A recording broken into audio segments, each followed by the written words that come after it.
have to tell you, the number one thing that keeps people from really having what they want financially is not the lack of a plan. It is not the lack of good advice. It is not the lack of possibility. It's not the lack of intelligence. It's not even the lack of capital.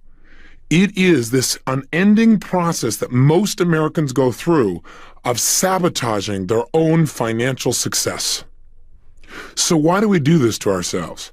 Why is it that right when we start to really make financial progress, we do something stupid, or we stop following through, or we stop practicing the fundamentals we know will lead us to financial abundance? I believe the answer is what we talked about yesterday, and let's review it. Everything we do in our lives, we do for one of two reasons: to either avoid pain or to gain pleasure.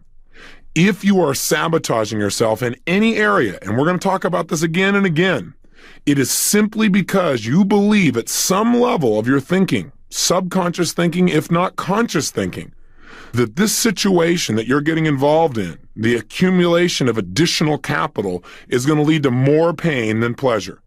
And again, I know that sounds insane and crazy, but I have to tell you, it's absolutely accurate in any person that I've studied who's been living in financial lack. In addition, many people associate pleasure to having a lack of financial abundance. Because, see, think about it. When people really do well financially and they're around their friends, what happens? Well, I can tell you from experience. When I was really young, I really went for it. 19 years old, had my own company, written up in newspapers and magazines. Wonder Boy, you remember me, right? Ego exploding. Well, sure enough, I was making all this money, about $10,000 a month. I was jazzed. Except I thought money was going to lead to pleasure. I looked around and saw all the problems in my family, said, hey, if I got money, I can eliminate those, and I got a lot more fun. I can give to my friends, and I'd go back to my friends and want to take them with me on a trip or want to go someplace. And they were uncomfortable. In fact, a lot of them started to judge me. And all of a sudden, some of them treated me harshly, and some of them made excuses. Some of them stopped going out to dinner with me. Some would say, well, I don't have a home like yours. And I said, I don't care.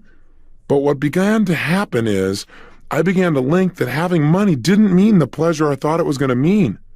My brain started linking up having a lot of money means that people reject you. People you care about aren't comfortable with you. All of a sudden, I started feeling like an outcast. All of a sudden, I started feeling all this pain.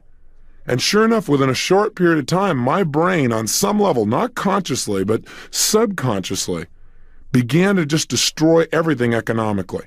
And I already told you how I did it. Not showing up for key meetings, right? Treating people harshly, distracting myself through eating food continuously, watching television. All those elements came up to destroy my finances. And so we must remember how our brains work. They don't work logically. They work on what we associate to things. So if we're going to eliminate financial self-sabotage, the answer is very simple. You've heard it over and over again, and again you'll hear it from me. And that is, we must change our neuroassociations about money. That is, we've got to change some of our core beliefs. We've got to make sure that earning money is purely a positive and pleasurable experience for us, and not one in our mind that's going to lead to pain. Again, some people think, God, I'll have to pay all these taxes. And they don't have the money and they're worrying about the problem. No wonder they'll never have any. Why are they already considering the negative aspects of having money? The answer, I believe, is that for most people, having an abundance of money is the unknown. In its experience they've never had before. And people are basically afraid of the unknown. See, they know how it is right now. They understand it. They understand the status quo. And that's fairly comfortable. I mean, you might have a little bit of pain, but the unknown, now that's really scary. So I've found that most people fail to achieve what they want financially or sabotage themselves financially simply because they haven't gotten themselves ready for wealth, financial wealth. They've not conditioned themselves emotionally to have money. They've not developed the kinds of beliefs that would allow them to create an abundance of money and then continually expand that money as well. You remember the metaphor we talked about when we started this program? That what we have to do to really succeed, we have to build up our ability. We have to condition ourselves just as we would physically. And you start with a little bit and you begin to work with it each day, increasing the amounts until pretty soon what happens is you really develop the muscle. but you've got to be able to use it. You've got to condition your arms, for example, to be able to do curls. Well, you're going to have to condition your mind and your emotions in order to be able to have an abundance of money and feel comfortable with it. Otherwise, even though it's something that's very positive, it may feel like a weight to you because you just don't know how to deal with it. So how do we first get beyond this sense of lack? How do we first begin to create that wealth? And then how do we keep ourselves from destroying it once the abundance starts to flow? The way to really create the wealth that you want in your life starts with step number one. The way to get wealthy right now today is to free yourself from the illusion that you're not already wealthy. You say, what are you talking about, Tony? I don't have any money. Listen, wealth is not just money. Wealth is an abundance of the things that you really desire in your life. Wealth is leverage. That is the ability to have experiences that you have not personally controlled or generated. What do I mean? Well, you are wealthy. You live in a country where there is abundance around you all the time, and you own it just for living here. I mean, you own the public highways. You don't have to pay anything for most of them across the country. You own many of these government buildings. You can go in. They're yours. You can use them anytime you want. You can go into a public library and get access to any book that's ever been written virtually, and it costs you nothing. Think about it. Leverage in your life is everywhere. You didn't have to go out and actually create your breakfast, nor did you have to hunt down your dinner. These things have been done for you. You say, well, yes, I paid for them. Yeah, that's true. And it wasn't on your back that the salt came out of mines so that you could put it on your food. You are truly wealthy. The level of abundance that you and I experience every single day, no matter how much money we earn, compared to the rest of the world, is absolutely absurd. And yet we walk around feeling like we have lack. And see, like attracts like. Whatever you hold on a consistent basis in your mind is exactly what you will experience in your life. So the first key to becoming wealthy is to understand that you already are. Now, wanting to expand that, I believe that's healthy. You know, some people say, well, is it really right to make more money? I mean, if you got a lot, is it right? Well, let me ask you a question. If you're intelligent, is it right for you to continue to want to expand and become smarter? Is it right, if you're already close to your husband or wife, to want to deepen that relationship even more? Is it right for you to want your children to have even more, to be happier, to be stronger, to have better relationships? Is that right? Is it right, no matter how close you feel to your Creator, to want that bond to be even stronger and to strive for it? Is that right? I've got a question for you. If you could have more in your life, if you could have more, then should you? If there are things you could do that create greater abundance in any area of your life, then should you? And my answer to you is absolutely. I think I shared with you earlier in this program that there was a point in my life where I thought, gosh, if I have so much abundance and other people don't, there's something wrong there. That's unfair. Hey, listen, every single one of us was born with opportunities. We're equal in our opportunities. We're not equal in our decisions. We're not equal in our education. We're not equal in how much we demand from each other or from ourselves. We're not equal in our motivation. We could choose to be, but most of us are not. Now, I know there's the argument that, hey, I grew up in the South Bronx, or I grew up in a difficult part of town, or I didn't have the role models. I can certainly appreciate that 100%. I really do believe that there are many people in our society that don't seem to start out with the same level of resources, no doubt about it. So my approach to that used to be, well, I really care about people that have less than I do. I care about people that are poor financially. In fact, my strategy was the best way to help poor people is I'll be one of them. Well, that's not exactly the most intelligent approach. Instead, what I decided to do was realize that no matter what someone's resources were, I didn't have any either. I didn't have any great role models. I didn't grow up wealthy, not even middle class. And yet I was able to make the things work because I pursued them. And no matter where I've looked in the country, no matter how horrible the environment, there are a few people from that environment that somehow have made it work for themselves, mentally, emotionally, socially, spiritually, physically, and financially. So why did these people make it in spite of all the odds?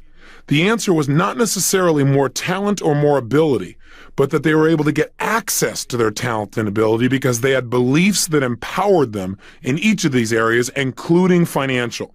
I mean, that's really what it comes down to. Your finances will not change until your core beliefs change. Trying to turn around financial sabotage simply by working harder, by the way, will not work. The reason is you'll work harder and your beliefs like this rubber band. You'll push, stretch yourself out there. It'll start to make some progress. And right when you get to a certain point of threshold, whammo, the rubber band snaps you right back to where you were. I mean, haven't you experienced this sometimes? The only way to break through is get rid of the rubber bands. Expand your picture of your life financially so that what's happening is you're on a road you're always building and one that's always expanding. In addition, you must believe that by building your road, what you're also doing is creating a way for others to travel to their dreams as well simultaneously. So since it starts with our own beliefs, we got to remind ourselves what beliefs are. Beliefs are nothing but a feeling of certainty about what something means.